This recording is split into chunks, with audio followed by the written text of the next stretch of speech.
¿Qué tal amigos de Qué Show? ¿Cómo están? Como siempre me da muchísimo gusto saludarles en este espacio.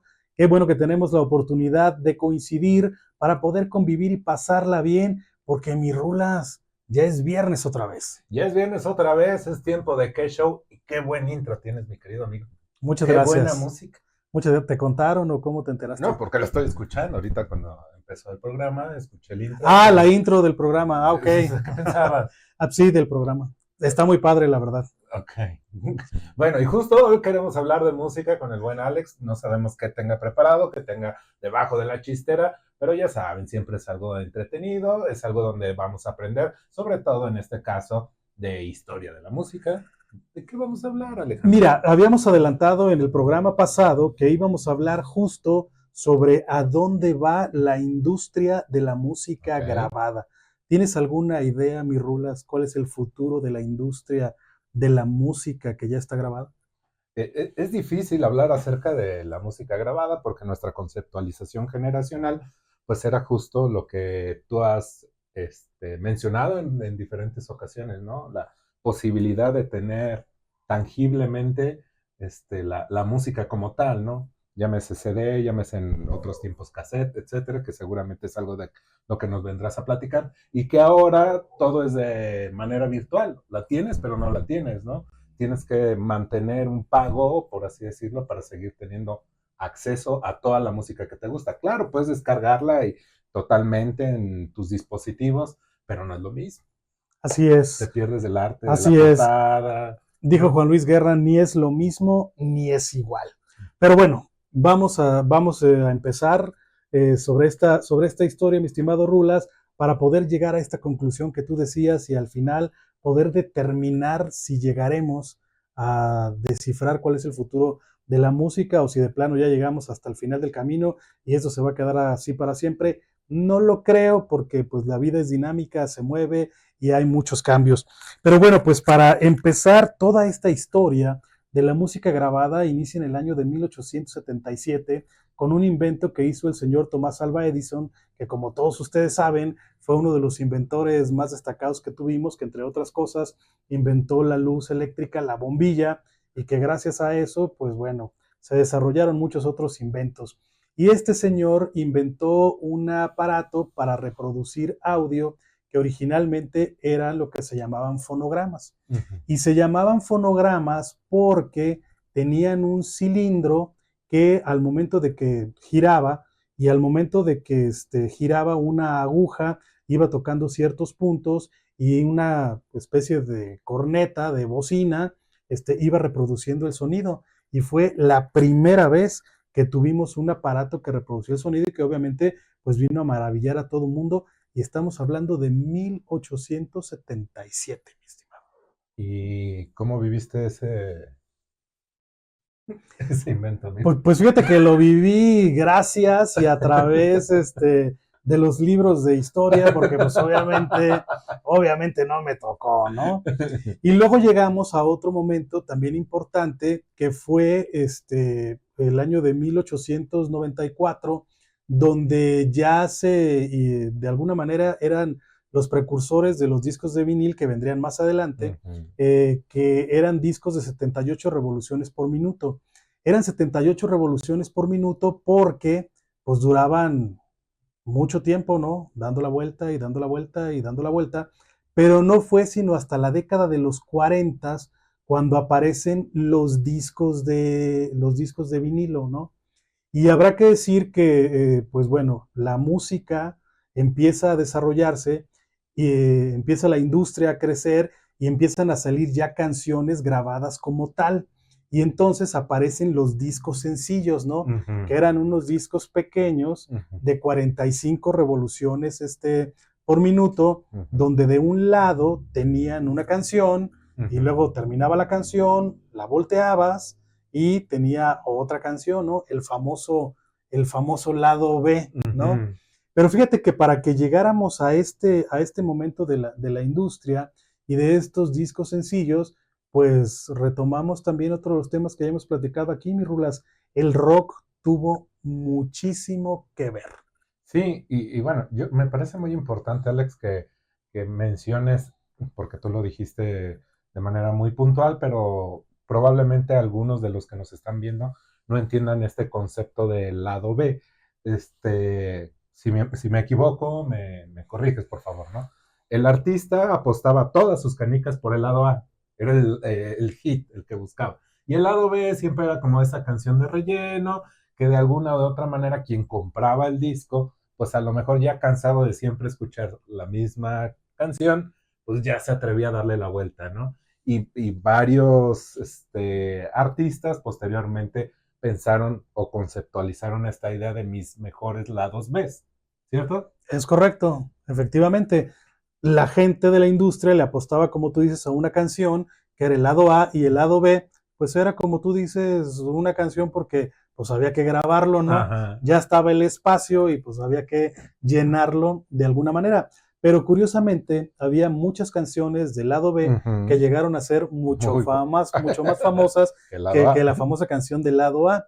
Y bueno, hablábamos que el rock tiene mucho que ver en esta historia del desarrollo de los discos y precisamente en el año de 1951 Ike Turner es quien graba el que se considera como el primer éxito de rock, este hombre que después fue de muy mala memoria, porque recordemos que se casó con Tina Turner Ujú. y pues resulta que doña Tina después lo acusó de violencia doméstica, de maltrato psicológico, de abuso, lo abandonó, pero sin embargo, bueno, pues es parte de la historia y gracias también a este señor es que pudimos conocer a la reina del rock. Sí, y que debemos de mencionar algo, y no estamos justificando a este sujeto, pero siempre el alma del artista, el comportamiento del artista, la hipersensibilidad de los propios artistas generan este comportamiento, insisto, no es justificación, pero sí hay desórdenes mentales, mi querido amigo, ¿no? Digo, queda muy en claro para todos nosotros esta conceptualización de es todo un rockstar, ¿no? Porque justamente son personas tan hipersensibles que justo pueden tener este tipo de conductas. Insisto, no estoy diciendo que son aprobadas, pero que sucede, ¿no? Por favor, niños, no repitan esto en casa, es solo para profesionales. Bueno, pasan 3 años, mis rulas, desde que Ike Turner saca su rola y llegamos al año de 1954 y llega un tipo que viene a romper con todos los esquemas, que empieza a unir a la juventud, principalmente a las mujeres en su entorno, y estamos hablando nada menos y nada más que del rey del rock, de Elvis Presley, Elviro Pérez, como le decía mi papá. Sí, Elvis Pelvis, ¿no? Era el movimiento característico de Don Elvis, el rock de la cárcel, como olvidarlo, y bueno, debemos de mencionar todas estas canciones, bueno, el rock de la cárcel creo que es el más palpable, que también después viene a llegar también a nuestro país, pero ya en forma de cover, ya en una forma distinta, pero Elvis Presley, pues hasta la fecha es el rey del rock, mi estimado amigo, ¿no? Y que bueno, algunos tuvimos más cercanía con él o podemos encontrar mayor cercanía con él con esta película biográfica que salió el año pasado, si mi memoria no me falla, que si usted no la ha visto, se la recomendamos porque es infinitamente buena. ¿Por qué? Por justo lo que les decía. Ahí es donde podemos encontrar esa alma del artista propiamente desnuda en sí, donde hay mucho dolor, mi querido Alex. Efectivamente, no todo lo que brilla es oro y no todo lo que parece ser una historia idílica, pues necesariamente es así. Y bueno, pues definitivamente que Elvis Presley, pues es el rey del rock y fue uno de los grandes pilares de la industria, porque obviamente, pues todos los jóvenes, principalmente las mujeres, iban a comprar estos discos sencillos y la industria fue creciendo. Otro tipo que ayudó muchísimo para esto sin lugar a dudas, fue el señor Chuck Berry, que Chuck Berry también es otro de los precursores del rock and roll, que se hizo muy, muy famoso por el paso de pato que le llamaban, ¿no? Que se agachaba con su guitarra y empezaba a caminar con la lira y fue un paso que pues asombró a todo mundo y que en su momento la gente decía, oye, ¿cómo es posible que pueda tocar así agachado y brincando con la guitarra y sin equivocarse? Sí, y aquí ya queda más palpable, bueno, insisto, ya conociendo un poco más la historia de Elvis, sí, efectivamente, estas raíces afro del rock, pero Chuck Berry creo que es el prototipo más adecuado de los orígenes del rock. Yo me atrevería a decir que incluso sobrepasando al propio Elvis, mi querido Alex. Sí, efectivamente. Y de hecho, bueno, pues Chuck Berry también fue una gran influencia para el rey del rock, para Elvis Presley, y él es el que tiene uno de los primeros grandes éxitos. Sin embargo, todavía faltaba, mi buen, todavía faltaba. Todo esto estaba sucediendo en los Estados Unidos, mientras que del otro lado del charco había muchos jóvenes en Inglaterra que pues escuchaban estos discos sencillos que llegaban a través de los barcos, que de repente eran difíciles de conseguir y que había gente que eran fanáticos como el señor Keith Richards de los Rolling Stones, que de repente hablaba con los marineros. No sé cómo se enteraría de cuáles eran los lanzamientos, porque en ese tiempo pues no existía el internet, no existía nada, y les pedía que pues le llevaran ciertos discos, ¿no? Y también sucedía lo mismo con gente como Paul McCartney, y luego pues llegan los Beatles. Estamos hablando del año de 1963, cuando aparece el cuarteto de Liverpool por primera vez allá en Inglaterra, y se vuelve, bueno, pues una locura extraordinaria esto, ¿no? Y es cuando definitivamente explota pues el rock, y por supuesto impulsa demasiado la industria de la música.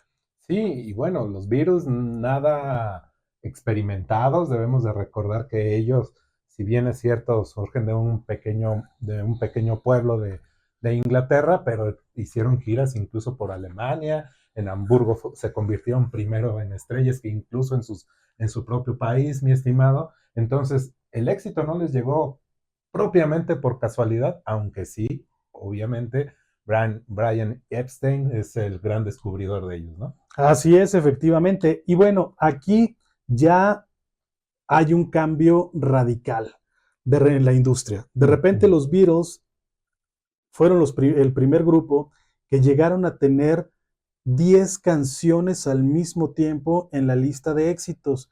Tú revisabas la lista de éxitos y de la 1 a la 10 eran canciones de los Beatles. Y de repente la gente de la industria decía, ¿cómo le vamos a hacer? O sea, vamos a lanzar 5 discos sencillos, ¿no? Y metemos una canción por lado y pues ya son las 10 de la lista de popularidad, pero de repente decían, oye, pero como que va a ser difícil que la gente vaya y compre 5 discos al mismo tiempo, y como que esto se va a fragmentar, ¿no? Entonces a alguien se le ocurrió, ¿y por qué no hacemos un disco más grandote? Hacemos un LP, y de un lado metemos 5 canciones y del otro lado metemos otras 5 canciones. Y de repente hubo quien dijo, no, o sea, ¿cómo? O sea, la gente está acostumbrada a escuchar canciones de 3 minutos. O sea, ¿quién se va a sentar en su casa, en la sala de su casa, a chutarse un disco de media hora, ¿no? Y entonces, pues a alguien se le ocurrió el tema del long play, de larga duración, como para decir, bueno, vamos a advertirle a la gente que pues, el disco dura media hora, ¿no? 15 minutos de un lado y 15 del otro. Y es como surge la industria ya con los LPs, y resulta que fue un éxito sin precedentes, mi buen Rulas. Sí, y bueno, mm, se permite, bueno, me permito más bien conceptualizar y poder contrastar incluso ya la idea, no solamente de la música en sí, ¿no? Seguramente la comparación que voy a hacer es muy burda, pero el long play, el LP, se convierte en un libro que te cuenta una historia, ¿no? Que seguramente después hablaremos un poco más de esto, Alex nos nutrirá con esto, de estos discos conceptuales, ¿no? Efectivamente. Y bueno, lo acabas de decir totalmente. Para nuestra generación, bueno, para tu generación y la mía, nosotros nacimos y crecimos cuando los discos LPs pues estaban en todo su apogeo y en todo su esplendor, y eran un concepto total, porque no solamente englobaba lo que tiene que ver con la música en sí, que obviamente era la materia prima de ese producto, pero también venían las portadas, ¿no? Porque tenías que hacer el arte de la portada, tenías que pensar qué ponías en la portada del disco precisamente para que le resultara atractivo al consumidor. Normalmente en las portadas pues venía la fotografía del artista de que se trataba y el nombre. Bueno, y luego tenías que pensar en la contraportada, o sea, ¿qué le vas a poner a la parte de atrás, ¿no? Donde normalmente en la parte de atrás del disco pues venían los créditos y la lista de las canciones y tú ibas a la tienda y agarrabas tu disco de tu artista favorito, veías la foto y luego después le dabas la vuelta y te ponías a leer pues qué canciones traía, ¿no? Y ya decías, ah, sí trae mis rolas.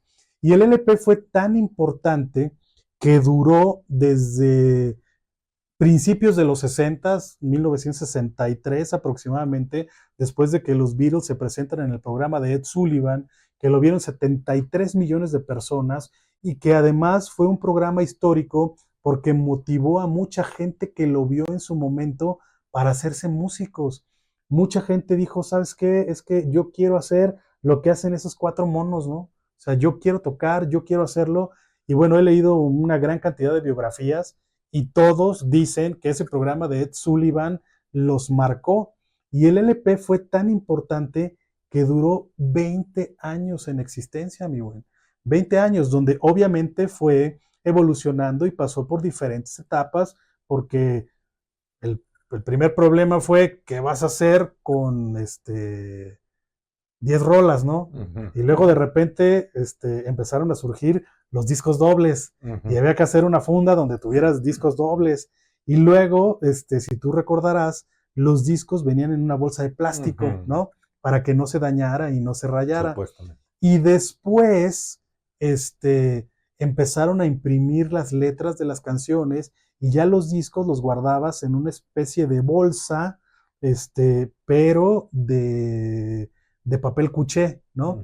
Y en ese papel cuché venían impresas de un lado las 5 rolas del lado A y las 5 rolas del lado B, ¿no?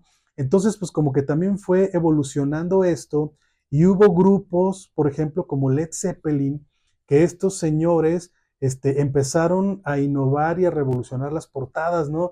Porque decían, oigan, es que es bien aburrido que siempre la foto del artista, ¿no? Y entonces empezaron a inventarse conceptos, empezaron a inventarse cosas, y empezar a manejar imágenes raras, por así decirlo, ¿no? O sea, no sé si recuerdes portadas de estos señores donde hay unos cerdos que están volando por el cielo, o de repente otra en una playa donde hay un montón de camas y hay un tipo sentado, o de repente otra portada donde se están saludando dos hombres en llamas, ¿no? Entonces, era todo un concepto que englobaba diferentes artes, mi buen Rulas. Sí, diferente concepto que, dicho sea de paso, creo que los primeros que empezaron también, y no me estoy regresando, discúlpame amigo, pero también yo creo que los primeros que manifestaron ese hartazgo fueron los propios Beatles, ¿no? Con el Sargento Pimienta, que ya trataron de hacer algo diferente, y con el álbum blanco, ¿no? Sí, de Beatles, nada más. Hicieron a un lado estas famosísimas fotos donde era absolutamente todo, nada más mostrar al artista en sí. Y bueno, qué maravilloso es esta parte que ahora nos perdemos, que era justo lo que decíamos al principio del programa, de que ya la portada, pues única y exclusivamente la ves si tienes tu plataforma de streaming en un ligero cuadrito, ya no puedes observar en su plenitud como tal los colores y las texturas, ¿no? Efectivamente. Y bueno, hablas por ejemplo del álbum blanco, y resulta que pues en ese álbum no salieron porque ya estaban peleados, ¿no? Ajá. Entonces de repente, ¿qué se les ocurrió? Pues que no haya nada. Ponle un color y ponle nomás The Beatles, ¿no? Ajá. Y de repente, wow, qué revolucionario, ¿no? Qué tipos tan inteligentes. Pero pues así es la industria, ¿no? Y entonces, pues llegamos a la década de los 80s, mi buen Ok. Rulas. Y resulta que, bueno, los discos LPs se hacían porque había un LP, que era una especie de disco compacto, que era de un material que, bueno, dice la leyenda, que era hecho de diamante y te aguantaba para hacerte 5,000 copias. Por eso, cuando tú comprabas un disco de vinil, pues estabas comprando una copia del máster original, ¿no? y por eso el artista fulano de tal vendió, pues no sé, 1 millón de copias, ¿no? Y entonces ya cuando se deterioraba este disco compacto, pues ya hacías el otro, ¿no? Ya volvían a hacer otro y volvías a hacer otras 5,000 copias. Pero de repente en la industria se les ocurre que para mejorar la calidad del sonido sacan los CDs, sacan los discos compactos que eran justo este disco enorme, pero ya la tecnología había avanzado de tal manera que ya no eran del tamaño del LP, sino que eran mucho más pequeños y resulta ser que era el máster. Ya no había copias. Y no había copias porque la calidad de audio se mantenía entre uno y otro, que fue la innovación. De repente, cuando este máster de diamante se deterioraba, ya los LPs empezaban a perder calidad de sonido. Y resulta que cuando surge el CD, pues esto ya no pasa, mis rulas. Esto definitivamente ya no sucede y todos los discos mantenían la misma calidad de audio. Entonces tú estabas comprando el máster. Hubo alguien que se dio cuenta de esto y dijo, pues vamos a hacer copias y surge la piratería, ¿no? Y entonces, a la par con un solo disco original, podías hacer cientos de miles de copias piratas, que fue un momento muy difícil para la industria de la música y que al paso de los años la puso en jaque porque hubo un momento en el que la piratería fue más importante que la industria establecida. Sí, porque incluso debemos de recordar, bueno, seguramente Alex nos podrá dar datos más precisos, pero debemos de recordar que incluso había CDs que salían antes piratas, antes que el original, no sé si recuerdas, ¿no? Y que el propio artista se quejaba y decía, ¿cómo puede ser que mi disco todavía no salga a la venta? Y resulta ser que ya lo viene al mercado, ¿no? Y era donde también se especuló mucho si las propias disqueras eran las que estaban fomentando la piratería en sí. Que lo cierto es que no sé si, yo sé que Alejandro no tenía esa necesidad, pero los que teníamos esa imperiosa necesidad en ocasiones de acceder a la piratería, pues comprabas tu disco, mi buen, y se escuchaba muy bien, pero luego al mes lo volvías a poner y en blanco. Sí. ¿No te llegó a pasar? No. Que nunca he comprado piratería. No, fíjate que yo sí protejo a mi artista. Y yo sí respeto a mis artistas favoritos. Sé que de eso viven y que es un trabajo y que lo tienes que pagar, ¿no? Y además la piratería, ¿no? Fíjate que eso es algo que nunca entendí de la gente. De repente la gente iba a las tiendas y decía, quiero el mejor equipo de sonido, ¿no? Y buscabas que sonara súper bien y que tuviera el guataje más amplio y que las bocinas tronaran súper chido y no sé qué. Y te comprabas tu disco pirata y dices, pues ¿para qué tienes ese aparatote si vas a poner tu disco pirage, ¿no? Pero pues bueno, así pensaba la gente en mis rulas. Que lo cierto, la piratería también no fue algo nuevo. Si bien en el LP, en el on play, no existía como tal, o al menos era menos probable, sí ocurría en las cintas magnéticas, en los famosos cassettes, ¿no, Alex? Ah, justo vamos a eso, ¿no? Los cassettes fueron pues otra forma de reproducir la música, ¿no? Estamos hablando de finales de los años 70, por ahí 1978, donde de repente a un señor japonés, su hijo escuchaba los cassettes, ¿no? Pero le gustaba hacer ejercicio, le gustaba salir a correr y de repente le dice a su papá que le encantaría poder llevarse sus cassettes mientras corría. Y este señor se queda con la inquietud y empieza a decir, ¿cómo le hacemos, no? Y finalmente inventa un aparato que fue el precursor de lo que después se desarrolló y que en el mercado fue conocido como Walkman, ¿no? El hombre que camina, que finalmente era una reproductora de cassette que tenía unos audífonos y la gente lo usaba pues para utilizarlo fuera de su casa, ¿no? Y mucha gente lo utilizaba para correr, ¿no? Mucha gente lo utilizaba para correr y fue un aparato pues que le cambió la vida a muchas personas. Habrá que decir que los cassettes, a mí en particular, tuve muchos, Ujú. pero no me gustaban demasiado porque pues tenían obviamente como la cinta era muy delgada, no tenía una calidad de audio extraordinaria, pero lo que sí tenía y que fue la virtud de los cassettes, tanto con el Walkman como con las grabadoras, es que pudiste hacer portátil la música y que la podías sacar de la sala de tu casa y que te la podías llevar a donde tú quisieras. Yo nunca tuve un Walkman porque nunca he sido fan de los audífonos. Ahora veo a las nuevas generaciones que se la pasan con sus audífonos pegados y no lo entiendo, pero bueno, cada quien sus gustos. Y los audífonos pues también te dan privacidad, ¿no? Porque de repente te gustaba tu rola favorita y le subías con todo, mi rulas, ¿no? Y de repente no faltaba el grito normalmente de tu mamá, de que Ya bájale, bájale. ¿no? O que de repente también los vecinos se chutaban todo tu material y en cambio pues ya con los audífonos te conectabas y pues sí se alcanzaba a escuchar por fuera, pero Te te vas a alejabas, quedar se te sordo. vas a quedar, te ibas unos metros y ya no escuchabas nada, ¿no? Ajá. Sí, el Walkman, sí, como tal, yo creo que fue un gran invento y fue un prototipo incluso de los ochentas, en las películas de los ochentas era súper normal que se Marty veía, McFly. es correcto, ¿no? Era muy normal que todas estas películas como Volver al Futuro, el propio Sin Licencia para Conducir y todas estas películas que fueron todo un oleaje, ahí era muy frecuente que saliera el Walkman y que también, insisto, pues generó esta idea de la música pirata. Los propios DJs, al hacer ya sus fiestas, sus producciones, las grababan, las ponían en los cassettes y también eran sujetos de venta, ¿sí?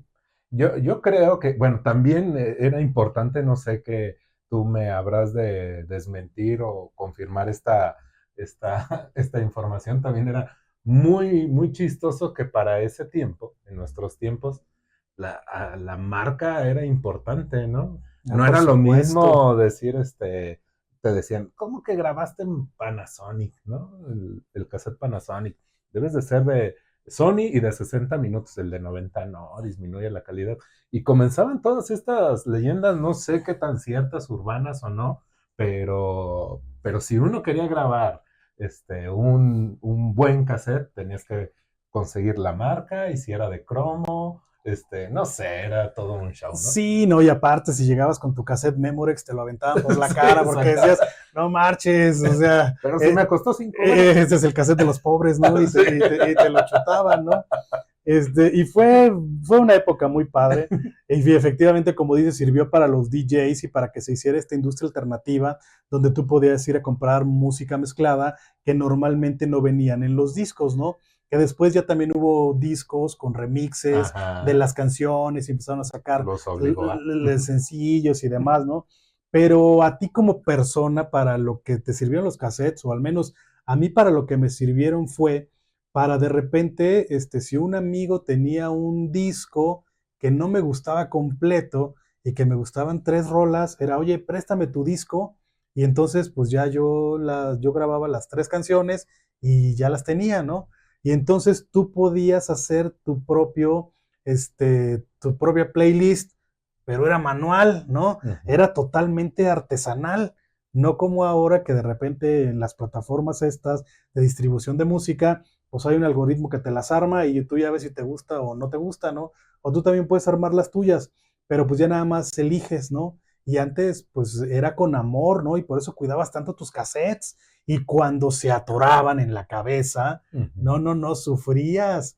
Y tenías que buscar la manera de que le pudieras quitar del Se cabezal la dañara lo menos. cinta, que se dañara lo menos posible, que siempre terminaba todo hecha churro y la tenías que planchar, ¿no? Y de repente sí llegaba a salvarse al 100% y a veces te hacía así como un scratch o algo. Ajá, O cuando te llegaba a romper la cinta, pues ya el sabes, Durex, tenías que ponerle el diurex o ponerle algo para que siguiera y ya nada más, ¿no? Era el brinco. el brinco del cassette.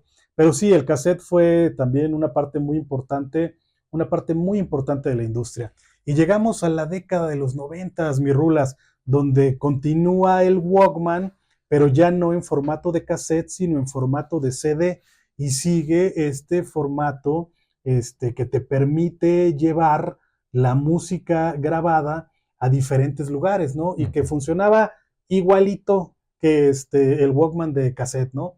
Pero la diferencia es que ahora ya podías tú salir con tu disco, con tu disco compacto, y que de repente esta máquina fue evolucionando bastante porque en un primer momento, si te movías mucho, brincaba.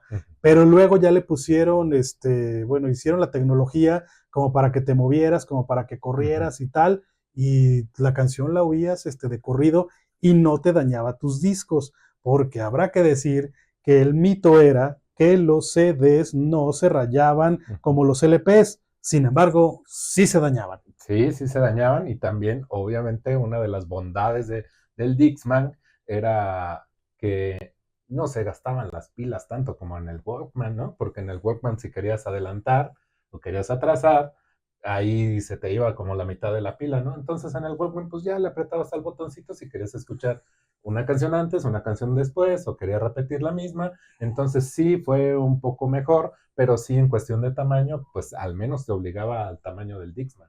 Así es. Y bueno, llegamos a la década del 2000 y empiezan ya la música digital, las grabaciones digitales con el famoso MP3, ¿no? Napster. Y el Napster, que el Napster, el modelo de trabajo del Napster es el modelo que utiliza esta plataforma de la S y de color verde, que es la más famosa en el streaming a nivel mundial. De ahí se basaron para hacer el modelo, y que incluso le comió el mandado este, a, la, a la industria de la manzana de Steve Jobs, ¿no?